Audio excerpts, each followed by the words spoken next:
The president of the company passed away, and his funeral is the day after tomorrow. I received the sudden news 2 days ago from my boss at the head office, the same one who had relegated me. Needless to say, you must come to the funeral, he insisted, making sure I would attend. As expected, any employee would go to the funeral of the president of their company, but I was fed up with my boss's attitude as usual. Today, I left the suburban branch office where I had been relegated and arrived at the nearest train station to head to the funeral home. It looked like I would get there on time. As I was about to walk through the ticket gate, I saw a woman pushing a wheelchair, struggling at the ticket counter. She seemed to be seeking help from the station attendant, who appeared uncomfortable. Watching closely, I noticed the woman looked like a foreigner, and the girl in the wheelchair, probably of elementary school age, also looked foreign. I wondered if they were mother and daughter. Curious, I casually walked towards them. They were speaking Vietnamese. In fact, I had majored in Vietnamese as a second language in college. Even though it was my second foreign language, I had taken all the classes and even obtained a certificate. I also had experience working as a hall staff member at a Vietnamese restaurant, so thanks to a life surrounded by native Vietnamese speakers, my Vietnamese speaking ability was fairly good. With this background, I decided to talk to her in Vietnamese if she was in trouble. "Can I help you with something?" I asked. She looked surprised for a moment but immediately replied in Vietnamese, "Oh, can you speak Vietnamese?" I nodded, a little relieved that she understood. "Yes, I do. I studied at university. I can speak a little. I thought you might need some help." Her eyes lit up. "Thank you, you were so kind. Actually, I was having trouble figuring out how to buy a ticket. I tried to ask the station attendant, but he couldn't understand me at all.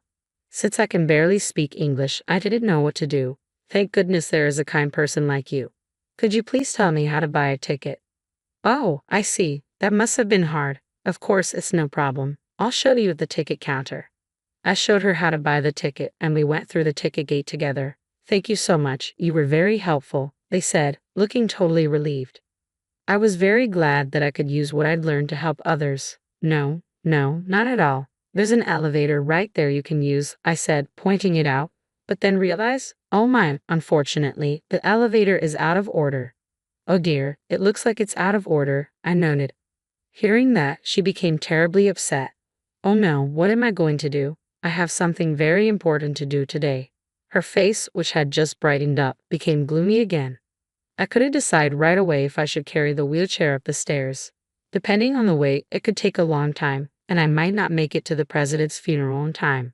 I thought about asking the station attendant for help by translating, but when I glanced at him, he was obviously avoiding eye contact with me. I didn't want to rely on those guys. Okay, I gotta do it, I thought. I didn't want to come this far and just abandon them. I made up my mind. "If you want, I can carry your wheelchair up the stairs. Can you carry your daughter on your back?"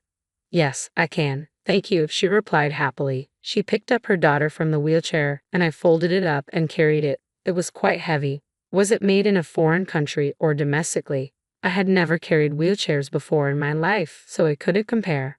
I managed to carry it up the stairs. "Are you all right?" she repeatedly asked, even though she was also carrying her child on her back. "I'm fine. I think she is heavier than the wheelchair, isn't she?" I pretended to be calm and climbed the stairs. "I'm fine. I'm used to carrying my daughter on my back," she smiled. We reached the landing in the middle of the stairs and decided to rest there.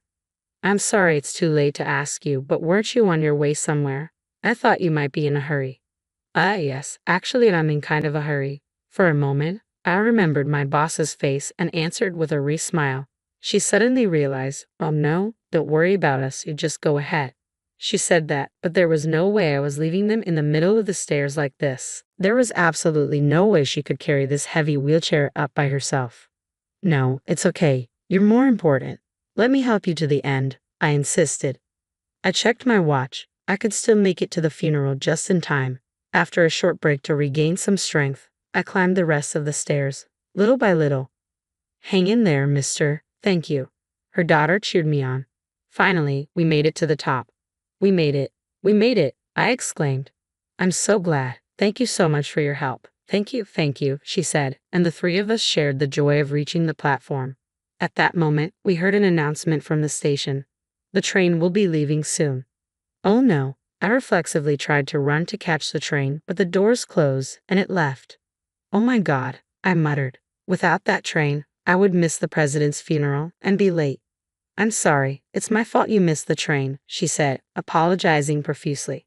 I didn't want to make them feel worse than they already did. It's going to be all right. I'll figure something out, I replied, smiling to reassure her. While waiting for the next train, I called my boss, but he didn't answer. He was probably busy. I was anxious and impatient, but also a little relieved. I put her daughter back in the wheelchair and finished my task. As we sat on the bench, I decided to ask the question that had been on my mind. Do you two live here? Actually, got married and just moved here, but things have been a bit. She trailed off, not wanting to elaborate. It's okay, you don't have to talk if you don't want to. I'm sorry for asking a private question. I quickly apologized. In the meantime, time was passing. The next train was in 15 minutes. I looked at the timetable and sighed involuntarily.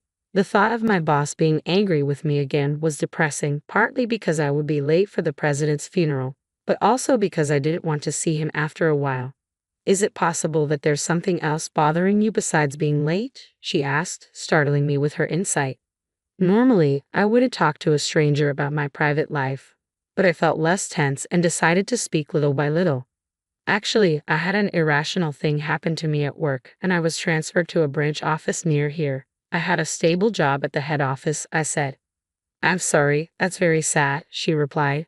I know this is not the kind of thing to tell someone you just met, but my boss puts all the blame on me, and that's how I ended up where I am now. Today, I have to face that boss, and that's why I was feeling a little depressed, I continued. I'm sorry to tell you this story that you may not want to hear, but I haven't had anyone to talk to about it until now.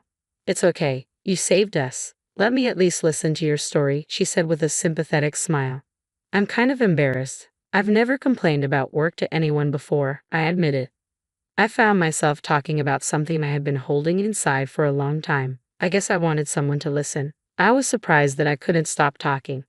My boss didn't like me, so he intentionally did wrong things and put all the blame on me. He deliberately pissed off the president, telling him that I was to blame, so I was relegated to the suburban office. I was just about to build my career at the head office, I explained.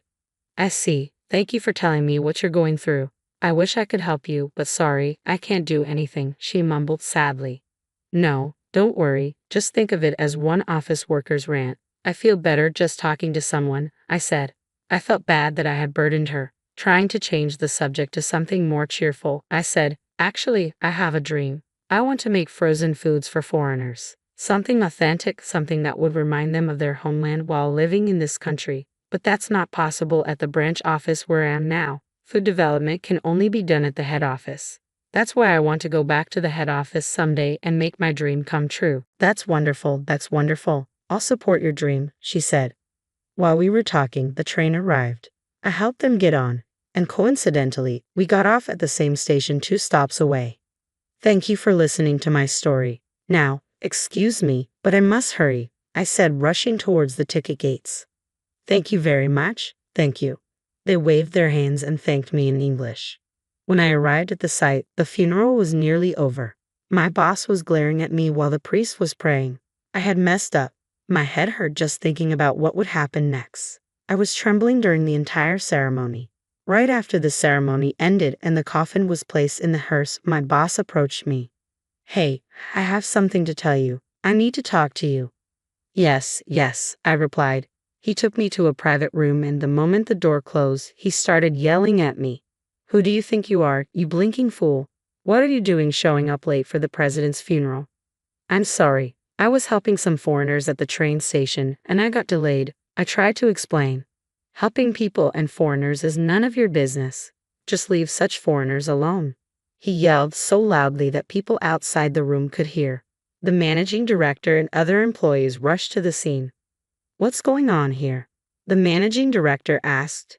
I thought it was inappropriate for him to be late for a funeral, so I scolded him, my boss said. I see. Being late is not good. So why were you late? The managing director asked me. Well, he said he was helping a foreigner, and I told him to leave that kind of thing alone. My boss interrupted. Just then, a young man who had been listening at the back of the crowd stepped forward. Wait a minute. What did you just say? The boss glared at the resolute young man. What is it suddenly? Excuse me, who are you? I am the son of the president of this company. It was my father's funeral today. I haven't been back in Japan for a long time, so you probably don't know who I am yet. I have decided to take over the company, he announced. Everyone looked surprised at the same time. I heard you speaking very loudly, so I had to listen to what you were saying. You seem to be blaming him for helping foreigners. I don't think that's a good thing. No, that's not what I meant. I was just warning him about being late for the funeral. My boss started to panic.